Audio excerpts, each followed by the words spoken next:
क्या हुआ? जब एक लड़की चुपचाप रात 2 बजे अमरनाथ गुफा के अंदर चली गई और फिर उसे जो चमत्कार दिखाई दिया, उसे देखकर आपकी भी रोंगटे खड़े हो जाएंगे। आज की इस वीडियो में आपको इस बात का अंदाजा होगा कि अगर भक्त को अपने भगवान के प्रति विश्वास हो तो कलयुग के द्वार में भी भगवान उसे दर्शन देने जरूर आते हैं। लेकिन ऐसी क्या मजबूरी थी कि इस लड़की को रात 2 बजे अमरनाथ की गुफा में जाना पड़ा? उसकी सच्चाई हम आज की वीडियो में आपको बताने वाले हैं। शुरू से लेकर अंत तक आप जरूर देखें। सबसे पहले, अगर आप भी जीवन में एक बार अमरनाथ के दर्शन करना चाहते हैं तो वीडियो को लाइक करके कमेंट बॉक्स में जय अमरनाथ जरूर लिखें। दोस्तों, जब से साल 2024 में अमरनाथ यात्रा की शुरुआत हुई है, तब से अभी तक 1.5 लाख से भी ज्यादा श्रद्धालु बाबा अमरनाथ के दर्शन कर चुके हैं। क्योंकि भारत में जितने भी ज्योतिर्लिंग है वह सालों से स्थापित है, लेकिन अमरनाथ का स्वयंभू शिवलिंग एक ऐसा शिवलिंग है जो स्वयं निर्मित होता है और स्वयं समाप्त भी हो जाता है।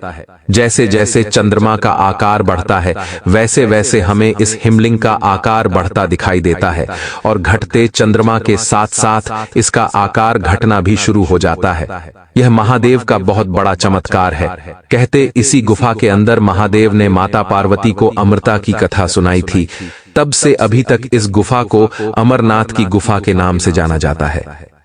लाखों लोग साल 2024 में अमरनाथ के दर्शन कर चुके थे। उन्हें में से एक थी सुमित्रा नाम की एक लड़की, जो भगवान शिव की नगरी काशी की रहने वाली थी। वो बचपन से ही बनारस में पली बड़ी थी, लेकिन एक कार एक्सीडेंट में उसकी माता पिता की मृत्यु हो गई। उसे अपने पिता से बहुत लगाव था, इसलिए अपने पिता की मृत्यु का बहुत गहरा सदमा सुमित्रा को लगा था, जिसके बाद अकेले ही उसने अपना जीवन यापन किया। काशी में पैदाइश की वजह से सुमित्रा महादेव के अनन्य भक्त थी। अपने पिता की यादों से बाहर निकलने के लिए उसने कहीं यात्रा पर जाने का निर्णय लिया, और जब बाबा अमरनाथ की यात्रा शुरू हुई तो वह अकेले ही यात्रा करने के लिए रवाना हो गई। उसके पास केवल थोड़े से पैसे थे और उसके पापा की आखिरी निशानी थी, जो कि एक लॉकेट था जो उसने गले में धारण कर रखा था, जिसे उसके पिता ने मरने से पहले गिफ्ट के तौर पर उसे दिया था। उस लॉकेट को सुमित्रा अपने पिता की आखिरी की निशानी मानती थी और उसे लॉकेट के साथ सुमित्रा का बहुत लगाव था। अब पहलगाम से उसने अमरनाथ की यात्रा शुरू करी। सुमित्रा पैदल ही आगे बढ़ रही थी। 42 किलोमीटर की यह यात्रा समय समय पर चुनौतियां दे रही थी, क्योंकि मौसम बार बार बदल रहा था। कभी बरसात होती तो कभी धूप निकलती तो कभी पत्थरीले मार्ग बहुत ज्यादा डरा रहे थे, लेकिन फिर भी सुमित्रा लगातार आगे बढ़ते जा रही थी।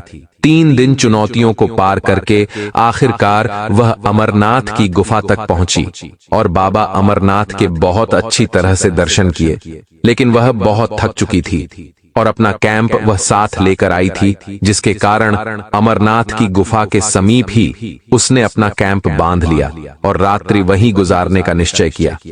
उस क्षेत्र में खाने पीने के बहुत सारे भंडारे थे, जिससे यात्रियों को खाने पीने की कोई कमी नहीं थी। लेकिन रात्रि के समय जब सुमित्रा अपने कैंप में सोने जा रही थी, तब उसने महसूस किया कि उसके गले में वह लॉकेट नहीं है, जो उसके पिता के आखिरी निशानी थी। वह बहुत ज्यादा घबरा गई और इधर उधर लॉकेट को ढूंढने लगी, क्योंकि उसका लॉकेट में बहुत लगाव था। अमरनाथ की गुफा तक पहुंचने तक उसके गले में वह लॉकेट था, जिस वजह से उसे ऐसा लगा कि जरूर गुफा के कहीं अंदर ही उसका लॉकेट गुम गया है। सुमित्रा जानती थी सुबह होते ही हजारों श्रद्धालुओं की भीड़ बाबा अमरनाथ के दर्शन करने पहुंच जाएगी, जिस वजह से उसके पिता की आखिरी निशानी को ढूंढ पाना मुश्किल होगा।